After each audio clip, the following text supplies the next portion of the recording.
오늘 인도받을 말씀은 요한계시록 2장 우리 18절부터 29절입니다. 대표적으로 우리 19절 말씀 우리 인도받겠습니다. 제가 봉독해 올려드리겠습니다.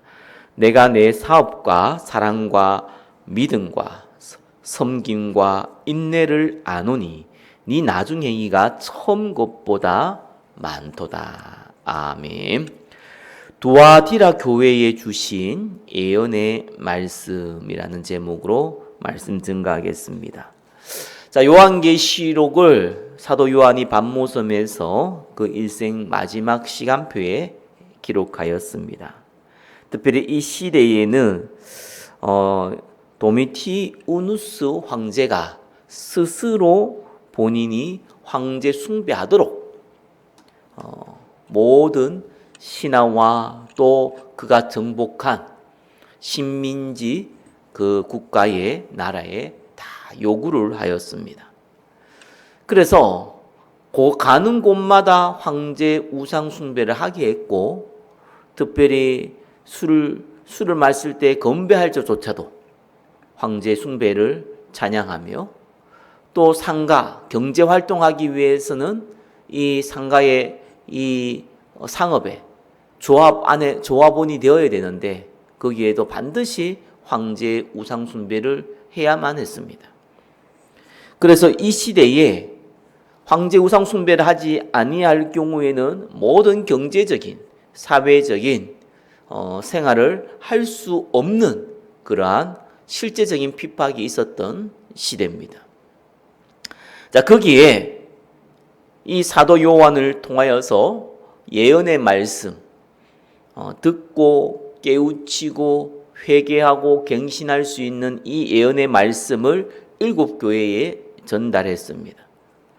자, 오늘은 네 번째 교회 두아디아 교회입니다. 자, 이 두아디아 교회는 에베소 교회하고 약간 반대입니다. 에베소 교회는요, 진리를 지키고 특별히 이 니골라당 쾌락적 영지주의가 파고들지 못하도록 철저한 점검 가운데 진리를 보존하려고 했습니다. 다만 그것에 너무 매몰하다 보니까 실제적으로 그리스도의 처음 사랑, 아가페의 사랑을 놓쳐버렸지요. 그래서 그것을 책망하고 또 그것을 회복하도록 회개하도록 성경은 기록하고 있습니다. 자, 두아디아 교회는 오히려 반대입니다. 그리스도의 그 첫사랑을 그 어떤 교회보다 행동으로 실천했던 교회입니다. 그런데 불구하고 이 두아디아 교회는 이 버가모 교회처럼 발람, 니골라당의 교훈을 받아들였습니다. 특별히 여기는 이세벨의 교훈을 받아들였다고 나와 있습니다.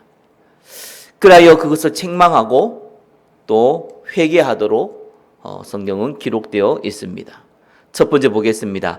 두아디라 교회는 성도의 참된 행위를 지속하였습니다. 자, 18절에 두아디아 교회는 사자에게 편지하라. 두아디아의 교회의 사자에게 편지하라. 그 눈이 불꽃 같고 그 발이 빛난 주석과 같은 하나님의 아들이 이르시되. 자, 두아디아라는 지역은 특별히 상업 도시로서 상인 조합이 아주 철저하게 되어 있는 곳입니다. 상인 조합을 길드라고 하거든요. 그게 발달된 곳이죠. 그래서 결국은 이 상인 조합에 가입을 하지 아니하면은 경제 활동을 할 수 없는 상황입니다. 근데 거기에 가입을 하면은 당연히 우상 숭배, 특히 황제 우상 숭배, 심지어 여기에는 음행까지 포함됩니다. 그거를 해야지만 생존할 수 있는, 경제적으로 생존할 수 없는 여건이라는 것이죠. 그래서 그 상황과 우상 숭배하지 말라는 하나님의 음성 그 사이를 갈등할 수밖에 없었던 교회가 두아디라 교회입니다. 근데 이 두아디라 교회의 사자에게 하나님이 불꽃 같은 눈동자로, 그 눈이 불꽃 같고 이렇게 표현하죠. 불꽃 같은 눈은 우리를 철저하게 감찰하신다는 뜻이고요. 그 발이 빛난 주석 같은 발이죠. 그건 권능과 심판을 의미합니다. 자, 하나님이 경제활동을 할 수 없는, 우상숭배하지 않고는 경제활동을 할 수 없는 그러한 여건 가운데 있는데 정말 그러냐? 아니라는 거예요. 하나님이 철저하게 지켜보고 계시고 하나님이 철저하게 권능으로 함께하고 계신다는 겁니다. 19절에 내가 네 사업과, 이 사업이라는 것은 에르가, 행위입니다. 네 행위를 내가 안다는 거예요. 너의 행위가 어떤지를 안다. 네 사업과 사랑과 믿음과 섬김과 인내를 아노니 네 나중 행위가 처음 것보다 많도다. 자, 네 사업 행위죠. 마지막에도 네 나중 행위가 처음 것보다 많다. 자, 너의 행위가 처음에 사랑과 믿음과 섬김과 인내를 통해서 진행되어졌는데 나중에는 더 많아졌다는 거예요. 칭찬하고 있는 것이요. 이 두아디라 교회는 하나님의 사랑을 실제로 실천했던 교회입니다. 그래서 사랑, 아가페입니다. 그죠? 사실 에베소 교회가 부지런하고 이단을 분별하고 특별히 니골라당이 이 침투하지 못하도록 철저하게 보호하고 그랬음에도 불구하고 처음 사랑을 놓쳤는데 이 두아디라 교회는요, 처음 사랑을 놓치지 아니하고 또 이 실천했다는 거예요. 사실은요, 이 아가페 사랑이라는 거는 하나님의 절대적인 사랑인데 이게 우리가 실천을 하려면은요, 감성으로는 하기가 어렵습니다. 감성적인 사랑은요, 누구 말대로 내가 좋아야지 할 수 있는 거예요. 내가 싫으면 할 수 없는 사랑이 감성적인 사랑입니다. 그래서요, 이 아가페 사랑은요, 감성적인 사랑이라기보다 의지적인 사랑입니다. 그래서 우리가 한 영혼을 사랑한다는 것은 우리가 저 영혼 보니 너무 불쌍해. 이 사랑은 어떻게 보면은 휴머니즘이 많이 들어갑니다. 그게 나쁘다 이런 의미가 아닙니다. 근데 아가페라는 개념을 들어가면은요, 그럼 징그러우면 어떡할 겁니까? 저 사람이 미우면 어떡할 겁니까? 그러면은 그 사람을 진짜 품을 수 있겠습니까? 그게 감성이란 부분으로 접근하면요, 절대로 할 수가 없는 부분이에요. 그래서 아가페 사랑은요, 의지적인 부분이 강합니다. 내 감성은 잘 따라오지 못한다고 할지라도 하나님이 사랑했기 때문에 하나님이 죄인된 우리를 값없이 사랑해 준 것 같이 내가 아무런 대가 없이 오히려 내가 손해보고 오히려 내 감성적으로는 싫어할지라도 그를 품고 가는 것이 아가페 사랑입니다. 그거를 너무 잘했다는 거예요. 참 본받을 만하죠, 사실상. 그리고 믿음이라고 합니다. 피스티스, 그죠? 특별히 이 믿음이라는 것은 환란이 있을 때, 고난이 있을 때 드러나죠. 평소에는 믿음이 있다 없다 그렇게 쉽게 구분되지 않습니다. 그러나 우상숭배부터 시작해서 여러 가지 진리에 반대되는 그러한 문화 속에서 믿음을 지킨다는 것은 그것을 거슬려서 가야 되는 거예요. 그렇기 때문에 이 믿음이라는 것은 어떤 면에서는요, 충성이라는 단어와 연결됩니다. 왜? 환난과 고난과 핍박과 여러 가지의 진리에 거부되는, 반대되는 그 상황에서 믿음을 지킨다는 것은 그 믿음을 우리에게 주시고 어쩌면 그 믿음을 요구하신 하나님을 충성스럽게 내가 섬긴다는 의미를 갖고 있습니다. 그리고 또 섬김이라 그러죠. 이거는 식탁에서 시중드는 그런 종의 모습에서 유래된 단어가 디아코니아, 섬김. 우리가 흔히 집사라는 단어를 쓸 때도 이 집사라는 단어도 디아코니아에서 나왔습니다. 그러니까 실제적으로 우리가 구제, 봉사, 이거는 섬김은 단순한 영적 섬김이 아니라 육신적인 섬김을 얘기합니다. 예수님이 제자들의 발을 씻어 주었듯이 우리가 가지고 있는 것을 가지고 육신적인 가지고 그걸 구제와 봉사에 청직의 삶을 실천했다는 겁니다. 그리고 인내, 휘포모네. 그죠? 무거운 짐이 있음에도 불구하고 도망가지 않고 끝까지 견뎌내는 힘을 인내라고 하죠. 그래서 성도는 스스로 우리가 참을 수가 없어요. 인내할 수는 없어요. 당연히 하나님이 주신 힘으로 소망을 잃지 않고 기다리는 걸 보고 인내라고 합니다. 항상 모든 것은 예수 그리스도 안에서, 그 그리스도 안에서 내가 의지적으로 사랑하고, 내가 그리스도 안에서 하나님께 충성된 마음으로 믿음을 지키고, 그리스도 안에서 내 것을 가지고 섬기고 헌신하고, 그리스도가 주시는 그 소망 때문에 인내하고 있었다라는 것이 두아디라 교회에 하나님께서, 예수님께서 칭찬한 내용입니다. 자, 두 번째입니다. 두아디라 교회는 경제적 활동을 위해 재와 타협하였으며 회개할 기회가 있었음에도 회개하지 않았습니다. 자, 이 두아디라 교회는요, 특별히 이 경제 활동, 특별히 상인 조합이 아주 구체화되어지고 발달된 곳이기 때문에 다른 지역에 비해서 내가 이 상인 조합에 들어가지 않아도 장사하고 활동할 수 있는 지역이 그래도 어느 대부분 있는데, 이 두아디라 교회는 이게 너무 철저해서 이거 없이는 장사했다가는 감옥 갈 수밖에 없는 그러한 제도가 잘 돼 있었던 곳입니다. 그러니까 이게 사실상 다른 데는, 다른 지역과 다르게요, 이 지역은 경제 활동을 하면 반드시 상인 조합을 들어가야 되는 거예요. 근데 상인 조합 들어가면 어떻게 합니까? 당연히 황제 우상 숭배를 해야 되고요. 특별히 이 시대에는요, 그 2차로 음행도 해야 되는 겁니다. 우리는 잘 이해가 안 되죠. 그죠? 우리는 음행을 하고 이런 거는 몰래 하는 거잖아요. 얘들은 그것이 축제예요. 축제이기 때문에 그 축제에 함께 한다는 것 자체가 내가 그 상인 조합의 한 일원이다라는 증명하는 방법이었습니다. 그래서 이 두아디라 교회의 실수는 뭡니까? 사랑이라는 그 이름 아래, 아가페 사랑, 의지적인 사랑이라는 그 이름 아래서 진리라는 부분을 양보했어요. 에베소 교회와 반대죠. 에베소 교회는 이 진리라는 그걸 지키기 위해서 아가페 사랑을 양보해버렸잖아요. 반대되는 일이 벌어졌습니다.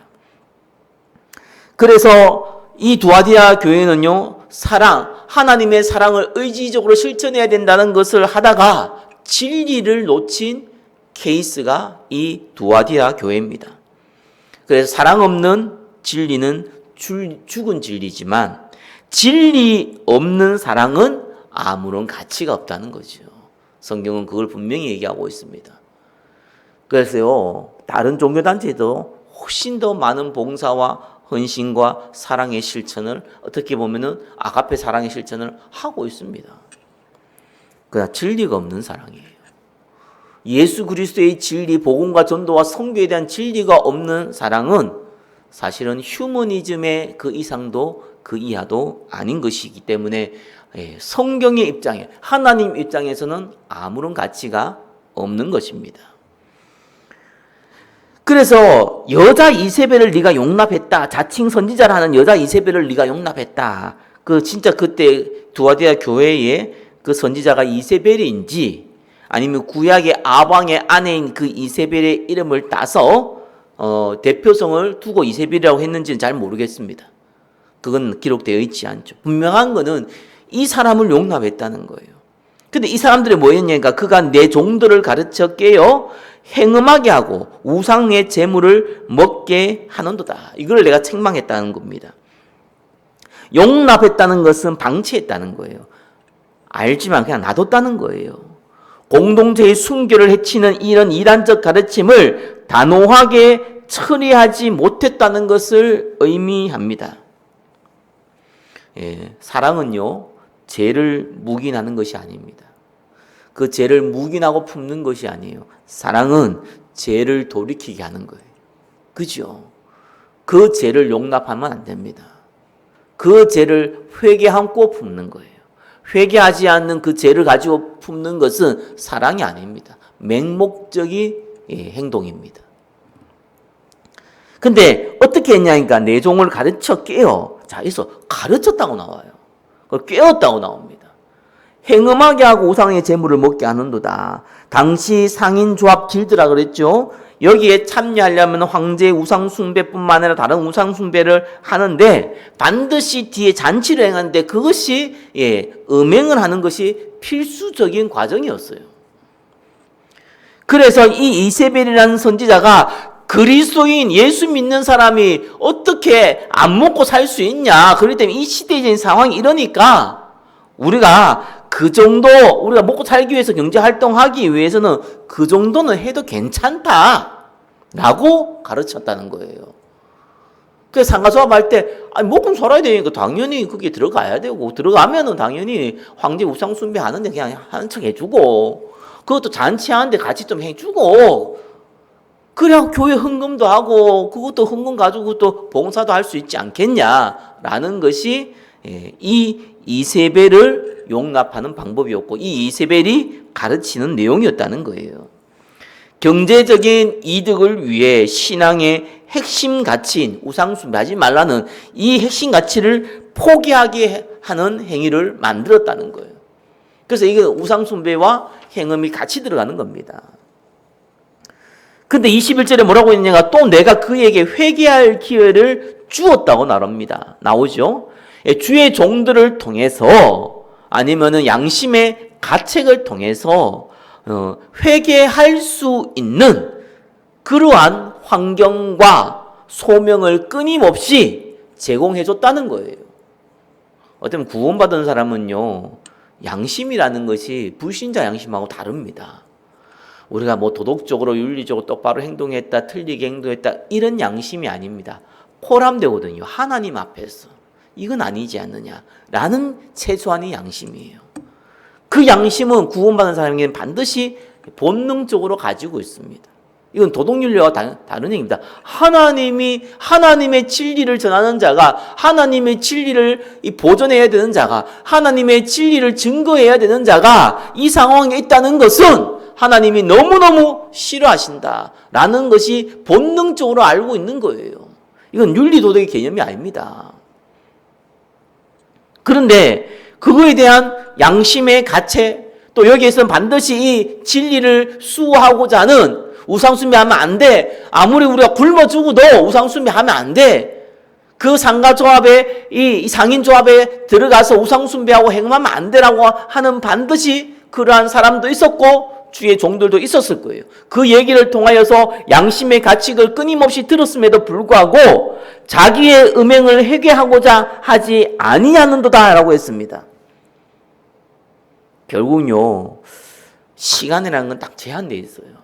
하나님의 인내도요, 딱 제한되어 있습니다.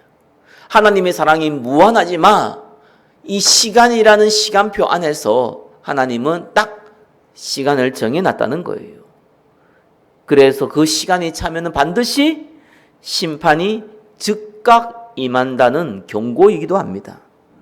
회개는 아무 때나 할 수 있는 것이 아니라 하나님이 기회를 주셨을 때 할 수 있는 은혜의 시간인 것입니다.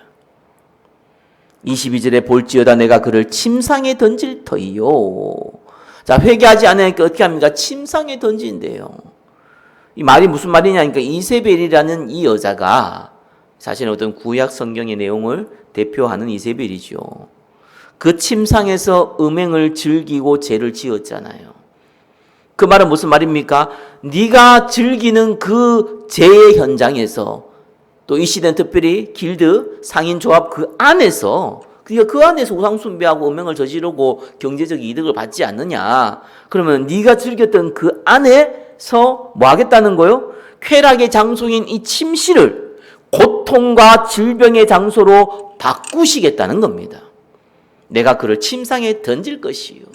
네가 즐겼던, 네가 우상숭배하고 네가 음행하고 네가 경제적인 이익을 취했던 그 현장을 지옥으로 만들어 버리겠다는 거예요. 그렇게 성경은 기록하고 있습니다. 21절에 또 그와 더불어 가늠한 자들도 만일 그의 행위를 회개하지 아니하면 큰 환난 가운데 던지고, 자, 그와 더불어 가늠한 자들이 누구겠습니까?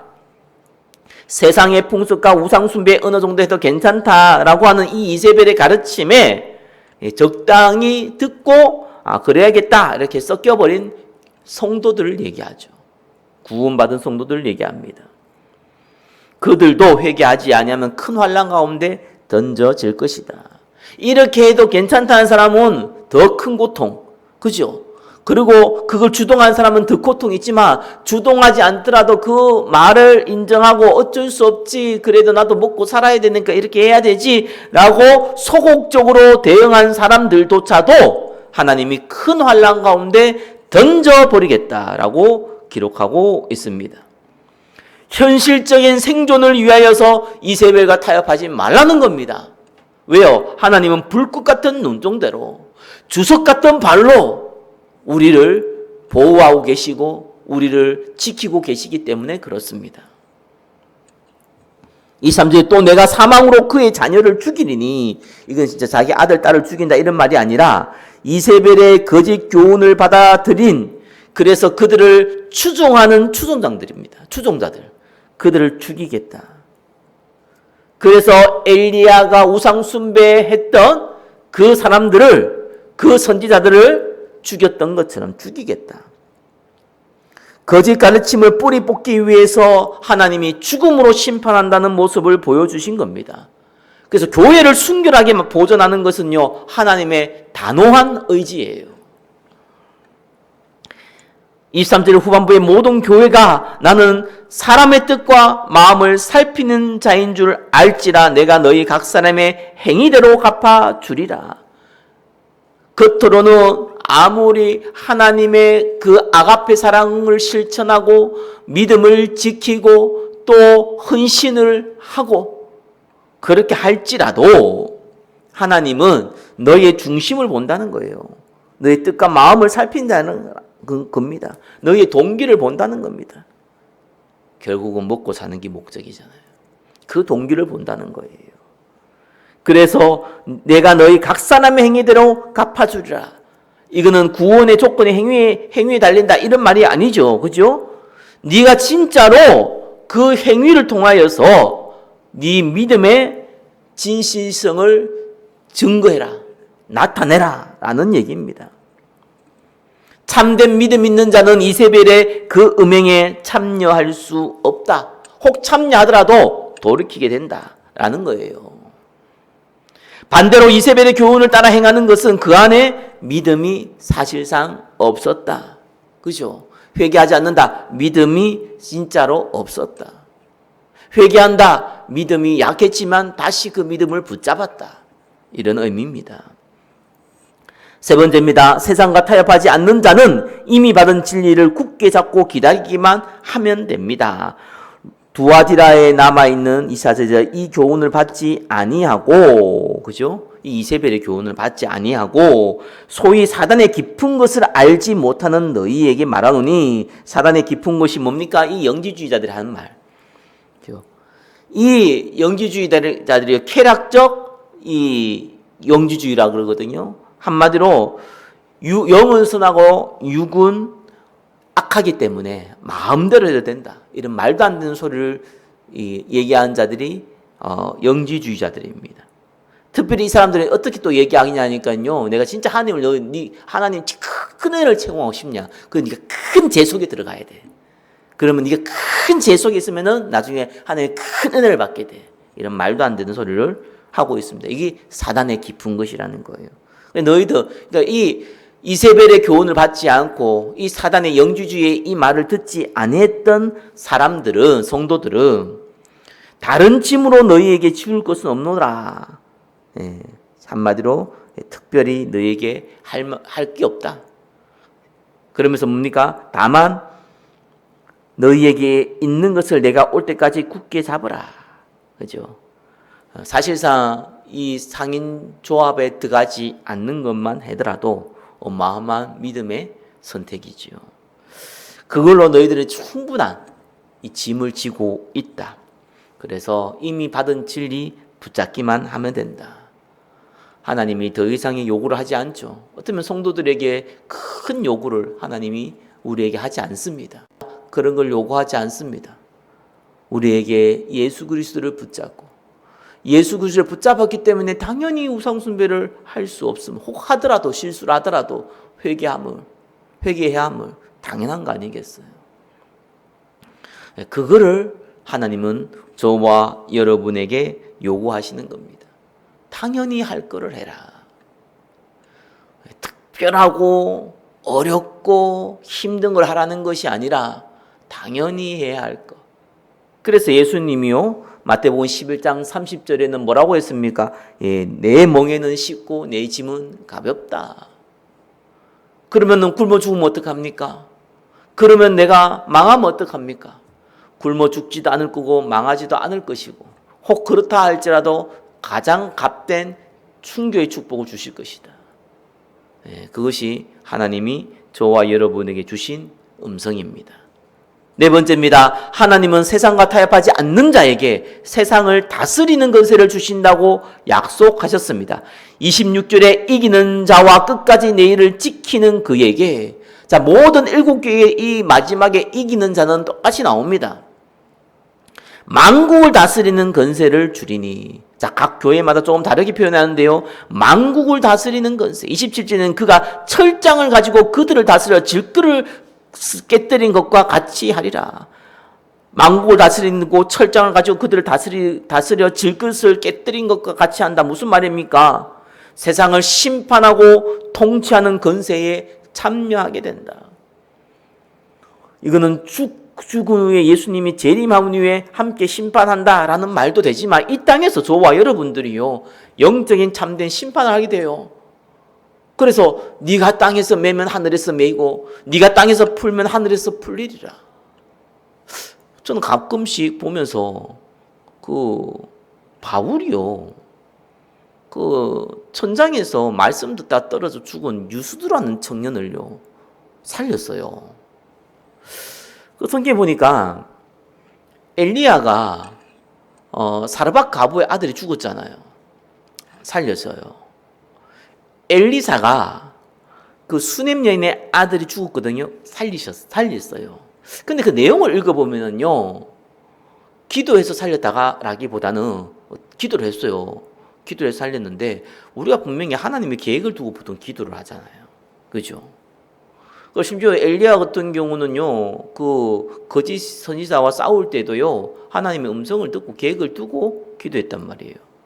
근데 특별히 죽은 자를 살릴 때요, 하나님이 특별히 물어보지도 않았어요. 그래서 어떠면은 그에게 주신 이 권세 가지고요, 그냥 기도해 버렸어요.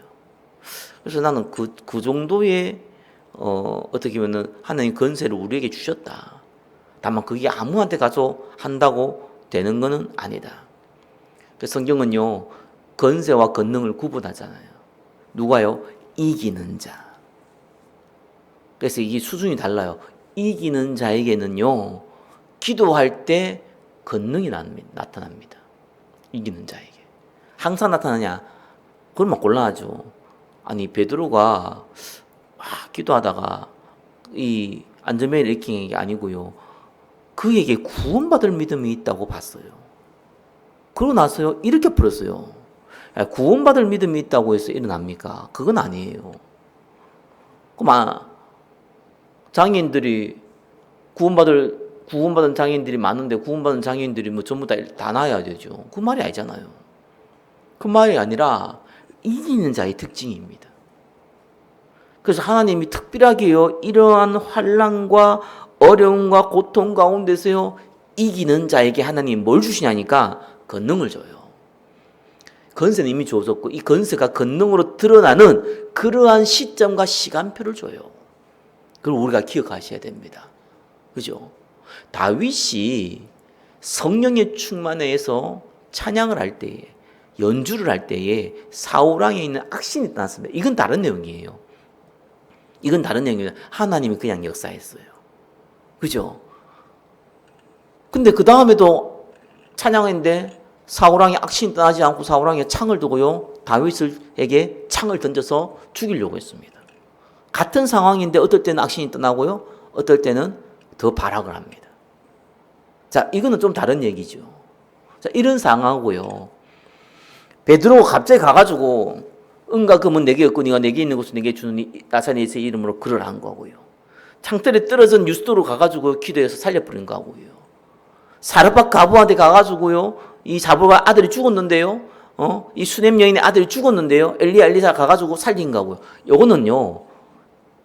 완전 다른 것이요. 그들이 살리게 된다고 확신하고 그냥 살려버렸어요. 살려야겠다고.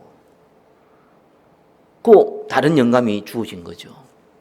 그럼 그 사람들이 아무 데나 가가지고 죽은 자를 살려고 그러진 않았습니다. 그게 시간표를 딱 줘요. 그리고 사인을 주죠. 이게 권능이 임한다니까요. 그러니까 우리는 이거를 무시하면 안 돼요. 그래서 너무 보수주의자들은 이런 걸 무시합니다. 그리고 너무 진보주의자들은요, 이런 부분들을 가지고 너무 남용을 합니다. 우리는 중요한 거는 이기는 자야 돼요. 신천지에서 말하는 그 이기는 자가 아닙니다. 우리가 말하는 이기는 자는요, 우상 숭배하지 않고 그리스도의 사랑을 실천한 자입니다. 그걸 지속할 수 있는 자요. 29절에 내가 또 그에게 새벽벌을 주리라. 야, 이거는 뭐 새벽벌은 예수 그리스도를 얘기하거든요. 예수 그리스도 본인 자신을 주겠다. 무슨 말인지 알겠죠? 그냥 내가 완전히 너와 100% 완전히 함께하겠다. 이 말이죠. 귀 있는 자는 성령이 교회들에게 하시는 말씀을 들을지어다. 말씀을 맺겠습니다. 아무리 뜨거운 아가페의 사랑이 있고 헌신이 있어도 진리에 대한 부분을 타협하고 또 거짓된 걸 용납한다면은 그 교회는 생명력을 잃습니다. 이게 두아디라 교회에 주신 하나님의 경고이고 회개하고 갱신할 부분입니다. 참고로 에베소 교회는 반대지요. 네가 아무리 진리를 지켜도 그리스도의 사랑의 그 실천을 행하지 않는다면은 아무 일도 안 벌어진다. 그 말이에요. 그게 에베소 교회에 준 경고입니다. 우리가 두 가지를 갖고 있어야겠죠. 진리를 지키는 것과 아가페 사랑을 실천한 것과 그 응답 가운데 인도받으시기를 예수 그리스도의 이름으로 축원합니다. 기도하겠습니다. 두아디라 교회에 주신 이 은혜의 말씀이 우리에게 성취되게 하옵시고 회개할 것을 회개하되 하나님의 진리를 지키며 진리와 타협하지 않는 응답을 주옵소서. 예수 그리스도 이름으로 기도드립니다. 아멘.